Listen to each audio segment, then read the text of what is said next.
Today on CityCast Philly, we're in the season when the city often activates a code blue when temperatures hit 32 degrees Fahrenheit or even lower, and there's precipitation. And during a code blue, the city makes sure unhoused Philadelphians are safe from the elements outside. I'm speaking with a local environmental justice reporter about 5 ways we can help our unhoused neighbors in the region. It's Thursday, January 4th. I'm Trinae Nuri, and here's what Philly's talking about.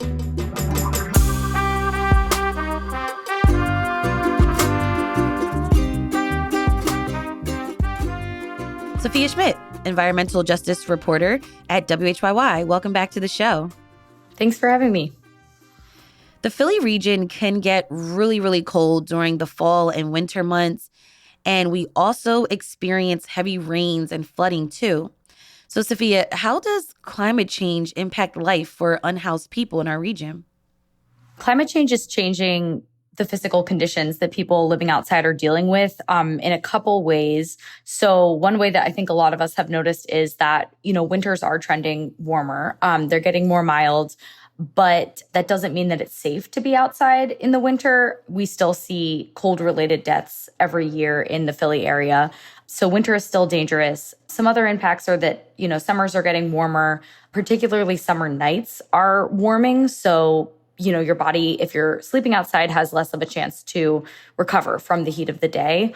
And then the big one that, I talked to some people who had experienced and are kind of noticing a change in is the intensity of rain. You can actually look back at the long-term weather data and see that we're experiencing more days with extreme rain. So days when like a month's worth of rain falls in a single day in the Philly area. And what that means for people living outside is, if you're in a place that floods, like next to a river, your tent might get washed out, your clothing ruined. That's obviously dangerous for you as well. If you get caught in a rainstorm, that can be really bad because all your stuff is wet, your clothing is wet, and wet socks can be particularly dangerous, especially if you have any underlying conditions like diabetes, poor circulation. And having wet clothing can also put you at greater risk for hypothermia if it's cold out. You can get hypothermia at higher temperatures if you're wearing wet clothing. Interesting. Sophia, you've spoken to several different organizations in our region, and you came up with 5 ways we can help our neighbors who are unhoused. One way is that people can give directly. Tell us about this. Yeah, so a great way to start helping your unhoused neighbors is just get to know them. So introduce yourself, find out who's in your community, who's unhoused, and find out what it is that they want and need. And so that might be cash, that might be things. A couple things that came up in my reporting that are particularly useful are hot hands. So those like hand warmer packets are really invaluable during the winter for people who are living outside. Dry socks are really important. So especially high quality, like thick wool socks are important. Warm drinks or warm food can kind of help someone get through the day if they're living outside. But really the important thing is, introduce yourself, get to know people, and find out what they need and what's most helpful for them. Sophia, another way that we can help our unhoused neighbors is to donate to service providers and mutual aid. Tell me more about this one. Yeah, so obviously you can, donate money to organizations or mutual aid groups that do work that you believe in. If you want to donate things like clothing or, supplies, that's really great too. A lot of these organizations are looking for that. But the big tip that I would give people is just do a little bit of research to make sure that what you're giving actually aligns with what the group or organization needs, because, it just might be the wrong fit, whether that's like a women's clothing versus men's clothing thing, or maybe they already have some kind of a relationship with a business that gives them, for example, linens, so they don't need blankets. So it's great to just, check out what they need. That could be a phone call or, contacting a person, or that could just be some internet research. A lot of these organizations have lists of, like wish lists or high need items on their websites. We're going to take a quick break, but when we come back, more on resources available for our unhoused neighbors. This is CityCast Philly. Sophia, back to your reporting on the ways we can support our unhoused neighbors in the region. You wrote about several service providers who are looking for donations. What are some of their needs? Yeah, so one I spoke with is Project Home, which is a big player in the Philly homelessness services arena. They send out outreach teams to go engage people who are living on the streets. They also run the Hub of Hope, which is a daytime drop-in center where you can access like laundry. It's a place to be indoors during the day. And they do receive a lot of donations in the winter. But I spoke with one of their vice presidents about what's most useful and heard that they get a lot of women's clothing donated, which is great, but they're serving a lot of unsheltered men. So they have a particular need for men's clothing, especially shoes and sneakers that are good for outdoor use. Okay, so we should make sure that we're actually giving the right types of things when donating. Sophia, another organization you spoke with was the Pottstown Beacon of Hope. They have a seasonal warming center and a wish list too. Can you tell us what items are needed there? Their wish list includes plastic gloves, paper towels, and one thing I wouldn't have thought of, camping backpacks. Bethesda Project here in the city, they also have a high needs list. Tell us about that. Yeah, Bethesda Project runs a couple shelters, and some items on their list that surprised me were Lyft gift cards for rides to appointments, universal phone chargers, and KN95 masks. Oh, wow. I would have never thought of that either. Sophia, tell us about Project Safe.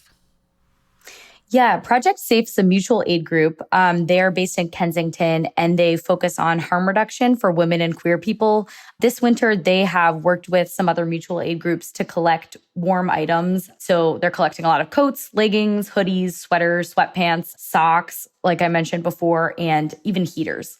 The city of Philadelphia also has an Office of Homeless Services. There's also a sign up that you can do, Homeless Services mailing list, and we'll have all of those links in our show notes. They recommend sending donations or money to the Philadelphia City Fund. Sophia, what's this fund about? Yeah, so you can donate to this fund, and the Office of Homeless Services administers this money in the form of competitive grants to nonprofits throughout the city. They say that it can cover things including permanent housing, rental assistance, or social services.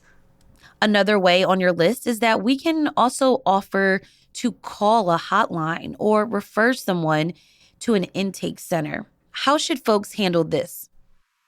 Yeah. So same as the first tip about giving directly, a good tip here is to, start by introducing yourself and start by asking if someone needs or wants help. And so a tip that I got from advocates is, don't just call the police on your unhoused neighbors simply because they're experiencing homelessness. But if someone is in need of, medical help or they're looking for shelter or resources, it can be helpful to offer to call a hotline. And so the hotline in Philly is a 24/7 service hotline that is operated by Project Home. And so if you call, outreach workers can come out to the location of the person who needs help. They can talk to them about their situation, about what kind of resources they might be interested in, and they may be able to help them get placed in a shelter.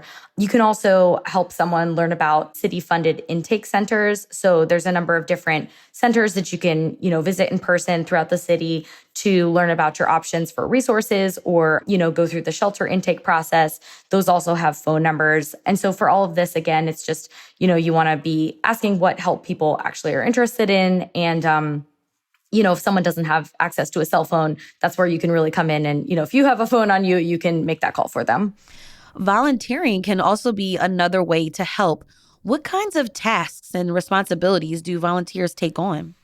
Yeah, it seems like there's really something for everyone in terms of volunteer opportunities. Pottstown Beacon of Hope, they take a bunch of volunteers. You can help with things like cooking, serving meals, cleaning. The Bethesda Project in Philly is another option. They take volunteers for tasks from data entry to construction. Another tip that I heard was, a lot of people are inspired to volunteer around the holidays, but obviously organizations need help year round. So make sure that if you do start getting involved around the holidays, you stick around and, show up all year. For sure. And lastly, Sophia, you write that a way to support unhoused neighbors is to use our voice to support systemic solutions. Tell me what you mean by this. Yeah. So we know that homelessness is a systemic issue that intersects with issues like housing and poverty. And advocates and experts say that fundamentally it is an issue of housing and an issue of a lack of affordable housing. So I wanted to include in this guide some tips on how to support these systemic solutions. So a good way to start is by just educating yourself, learning more about the root causes of homelessness, learning to debunk myths and stigmas about it. You can also, use your vote and talk to your elected officials about what they're doing on homelessness. I talked to a researcher who mentioned that rapid rehousing is an effective way to basically reduce the duration of homelessness for people. Rapid rehousing is interventions that help you get rehoused faster. So, for example, short-term rental assistance. So, you could push for more funding for solutions like this. And another tip that I heard was, take your cues from your unhoused neighbors. So see people in your community who are experiencing homelessness, not just as people worth fighting for, but as people worth fighting with.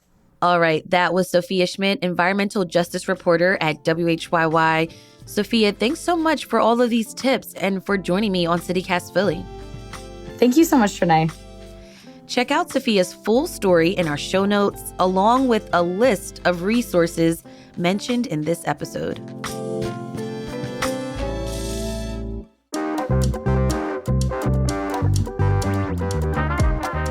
That's all for today here on CityCast Philly. If you enjoyed this episode about the ways we can support our unhoused neighbors, tell a friend, rate the show, leave us a review, and hit that subscribe button. Be sure to sign up for our morning newsletter, Hey Philly, to learn more about what else Philly's talking about. We'll be back tomorrow morning with the Friday News Roundup. Bye.